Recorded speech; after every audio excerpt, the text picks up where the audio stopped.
Dhanraj, tear ગેસના cell છોડવામાં આવ્યા હતા. કેટલી સંખ્યામાં ટીયર ગેસના સેલ છોડવાની પોલીસને જરૂર પડી હતી? કારણ કે ખૂબ જ મોટી સંખ્યામાં લોકો વિરોધ કરી રહ્યા હતા. જે બિલકુલ વિરોધ પ્રદર્શન ચાલી રહ્યું હતું. ટોળોને વિખેરવા માટે કુલ 15 જેટલા ટીયર ગેસ હાલ છોડ્યા હોવાની પ્રાથમિક માહિતી મળી રહી છે. ત્યારે ટોળાને વિખેરવા માટે વગેરે જે છે ત્યાં આગળ દળ વગેરે ત્યાં પડેલું છે. સંપૂર્ણપણે હિન્દુ વિસ્તાર ત્યાં છે અને વાછાડાની અમે તપાસ કરતા તે જૂનું જણાય છે. મતલબ 1.5-2 દિવસ તો કમસે કમ એના ડેથ થયાને જણાય છે પ્રથમ પ્રાથમિક દ્રષ્ટિએ. ઉપરાંત FSL અને વેટરનરી ડૉક્ટરને પણ બોલાવવામાં આવેલા છે. એ દરમિયાન અમુક વ્યક્તિઓએ થોડુંક મુશ્કેલીજનક વાતાવરણ ક્રિએટ કરેલ છે.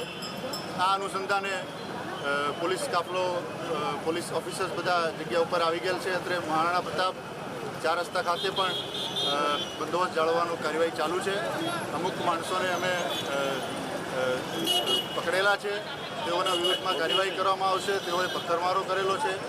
તો આ અંગે વધુ FSL તેમજ વેટરનરી ડૉક્ટરને તપાસ દરમિયાન વધુ વિગત જાણવા મળશે.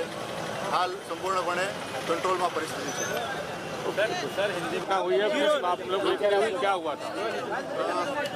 शांतनु पार्क के एरिया में जहाँ टोटल हिंदू कम्युनिटी रहती है, वहाँ पे गाय के बछड़े का